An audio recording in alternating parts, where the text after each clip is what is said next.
Hey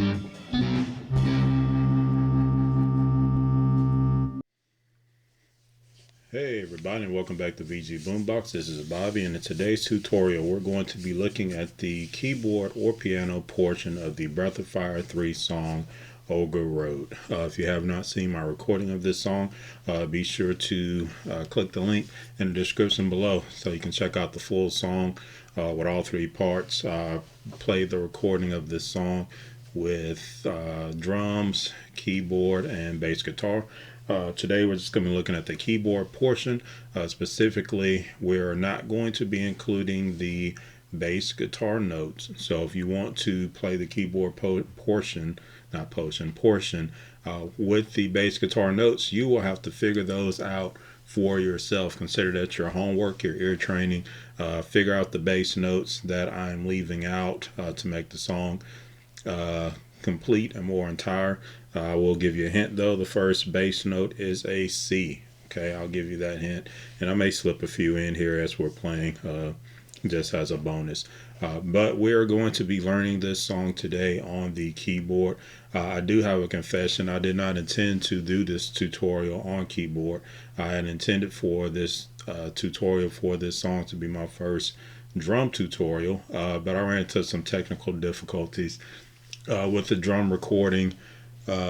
Basically my bass drum had my camera shaking like it was an earthquake.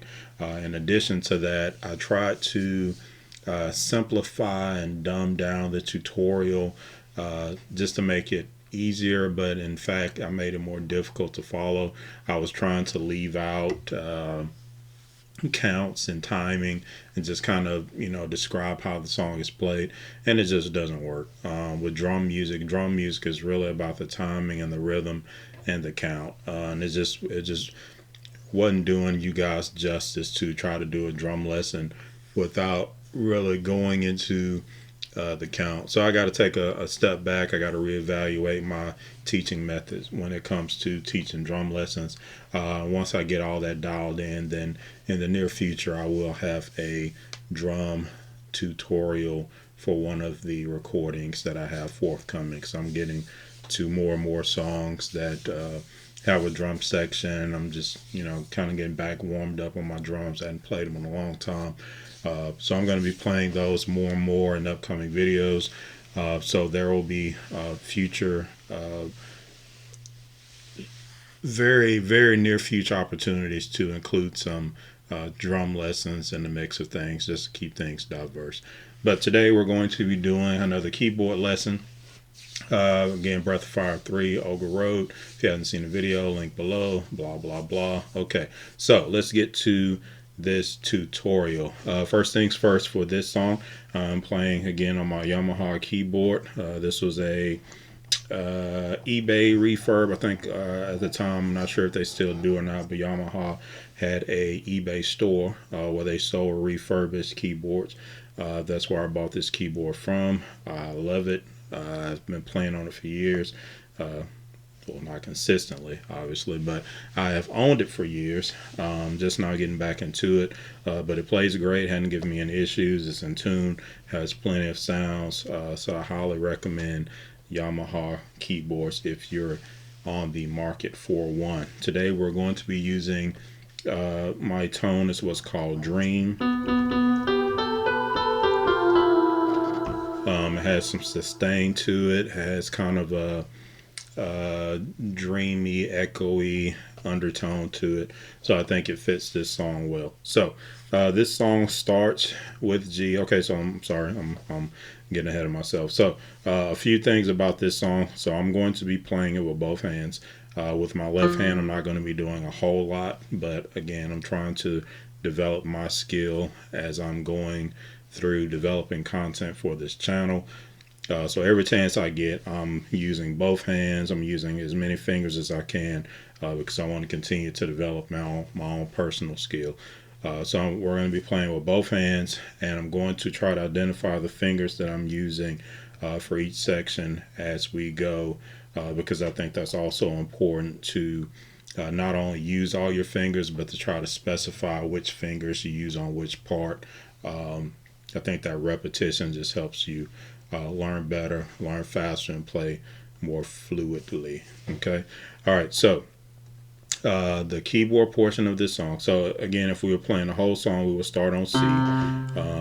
So the first part with the bass note will be C, G, D. Let's see. Yes, this song is in flats. Okay, so E flat, and B flat, then E flat and A. Okay, that's the first part, and that part actually repeats 4 times at the beginning of the song. Again, the keyboard part starts on G, so it starts with. But if you're going to include the bass note that I actually played on bass guitar, then you would start with the C. Then it plays again.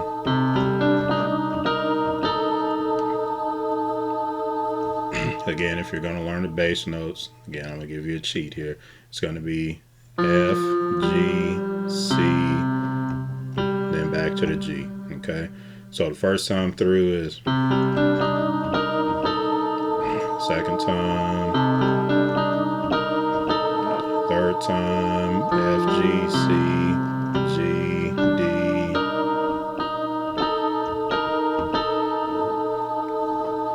Okay? And those are all notes I'm going to give you for free, okay, on the bass notes. So I'm going to let you figure out the rest. So just the keyboard part, G, D, E flat, B flat, E flat, A. Play that 4 times, okay?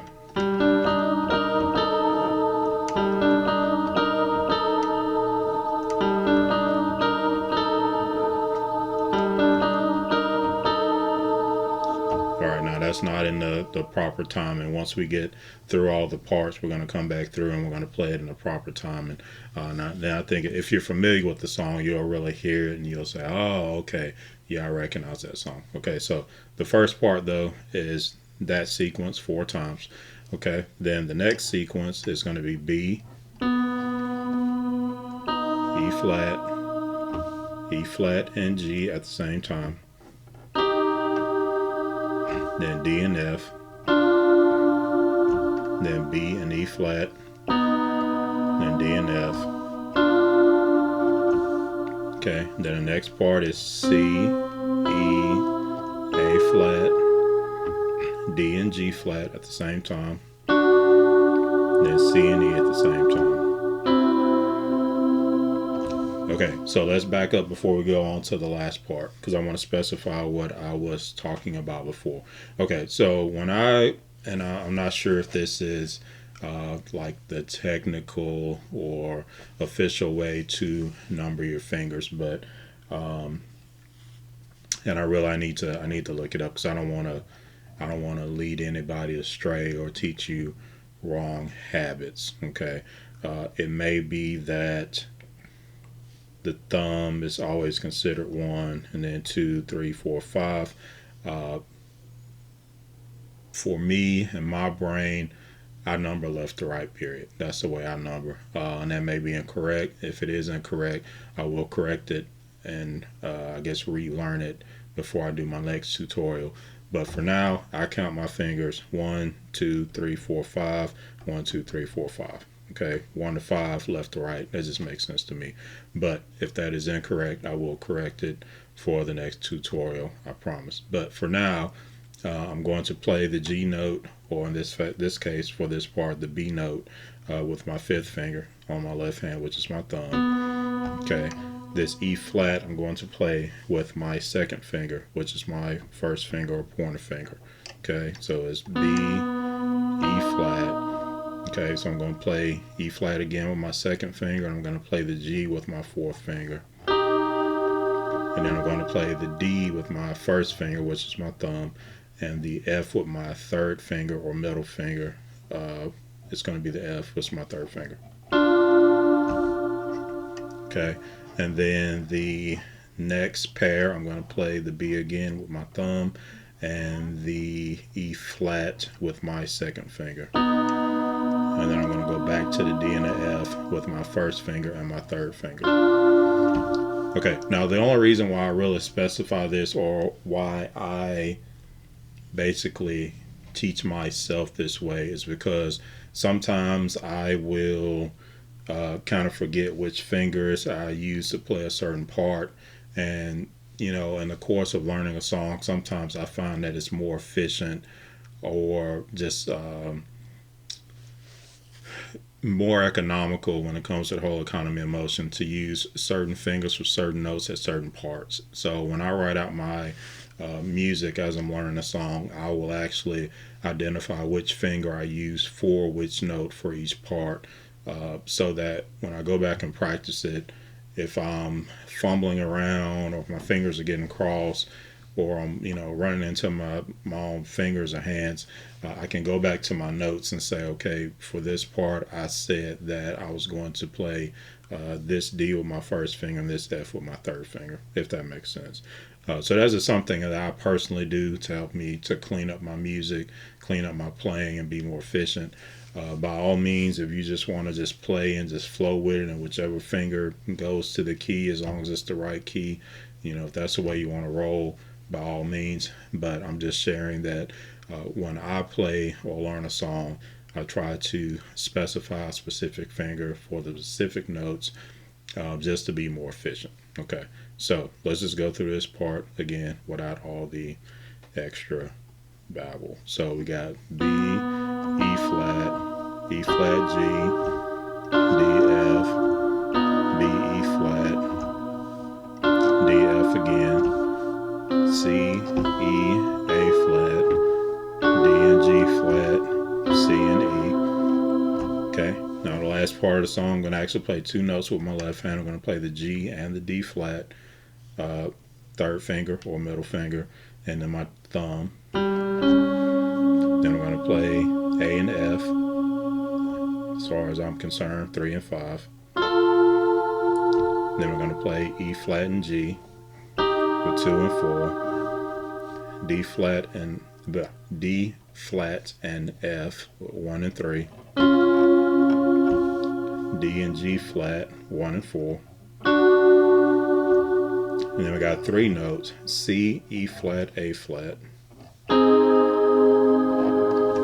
And then we have 4 notes to finish up, which are higher up the next octave. We have A flat, E flat, C, and then A flat again. Okay, so I'm going to play that sequence at regular speed.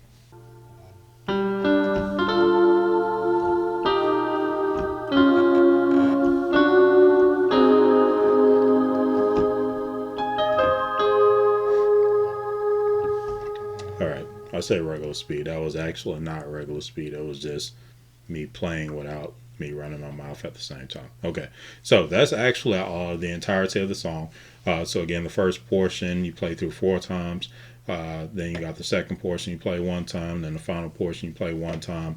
And then if you're going to play the way it is recorded in the original soundtrack, you will play that whole sequence twice, and then that's the entirety of the song. Again, feel free to add in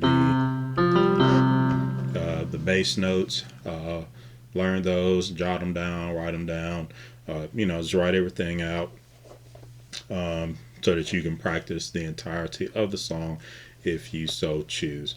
Again, your keyboard may be different from mine. You may not have Dream as an option for the tone. I'm quite sure if you have a fairly decent keyboard, then you probably have a tone that is similar in sound to that sound. Or your ear may be different from mine. You may find that another tone sounds more like the recording than what my tone selection sounds like. So go with what works for you. And the biggest thing is just to enjoy, to have fun, to learn, to develop. Now that we've gone over all the parts, we're going to play through the whole song 1 time at closer to a regular speed, just so you can hear the whole song in its entirety, just to make sure you get a good gist of how it sounds. Okay.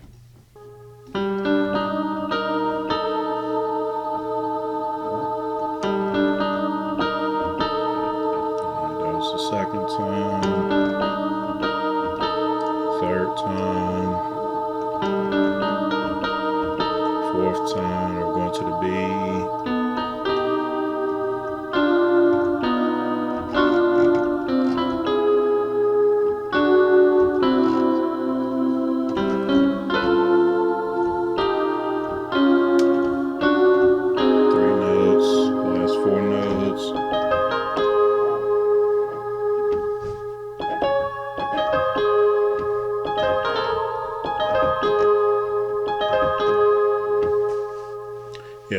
it takes some practice. Those 4 notes are in rapid succession. I think that's the correct term. And you just kind of really have to fall into them, but it takes some practice to get them, evenly spaced across. But again, practice makes perfect. Yeah, so that's kind of it for this one. Short and sweet. Really fun song to play. Fun song to practice. Again, get both hands involved as much as you can. You may actually find that you want to use your left hand for more notes than I use my left hand for.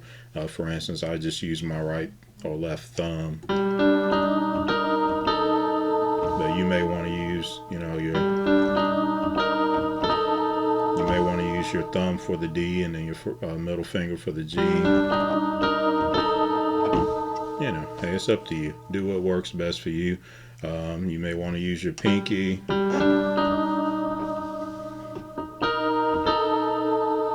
For me, that's a little awkward, but hey, whatever works for you. By all means, this is about learning. This is about personal development. This is about enriching the health of your brain, dare I say, just bettering yourself as a human being. I'm very big on that. I don't want to, over spiritualize things on this channel, but, I believe in human development. I believe in, mental health and spiritual health. And I think God just created us to love and benefit from music. I think it does something for us on a human level. So I'm really into learning music, practicing music on a regular basis. I just think it's great for us as human beings. So use both your hands, use all your fingers, practice with the recording, train your ear, try to find the setting on your keyboard that sounds the best. And your keyboard, you may not even be playing on the keyboard. You might just be playing on like a piano, an electric piano. And if that's the sound that you have, I mean, it still sounds good. It just doesn't have the sustain that the other setting that I use has. See, that has a sustain built into this tone. I don't have a sustain pedal, so I'm not like holding a pedal to sustain that note. It's just that's the tone of that sound. So that's why I like that one. But if you don't have that kind of tone, or if you don't like that kind of tone, or if you're just playing on the piano, by all means use the tone that you like or that you have. But if you do have a variety of tones, let this be an opportunity to listen through your tones and develop your ear and find the tone that really fits the song. By way of fine points, again, left and right, finding your tones, pick out those bass notes, add those in. If you don't have any blank sheet music, by all means get online. Should be easy to find printable sheet music. Print just some sheet music out and transcribe these notes, write it down, write it in, and just really let this be an opportunity to develop musically. And I guess that's it for this one. As always, like, subscribe, share. If you want to support the channel, hop over to the Patreon page, www.patreon.com/VGBoombox. Patron tiers, $1, $3, $5 a month respectively. 8-bit, 16-bit, and 64-bit Elite Grandmaster are the tier names. We would love to have the support. The more support we have, the more videos and content we can create, the more sweepstakes we can offer. So we would love to have your support. Get plugged in today so you don't miss anything. Over there you can make requests for parts of songs. You can request actual songs, and anything requested will be added to the Patreon as exclusive patron requested content. You can also request sheet music and tablature over there on that site. So yeah, get plugged in today, get involved, be a part, join the community. And, let's just enjoy, learn, and play and grow together. All right, that's it for this one, guys. I will see you in the next one. Have a great day, and God bless you.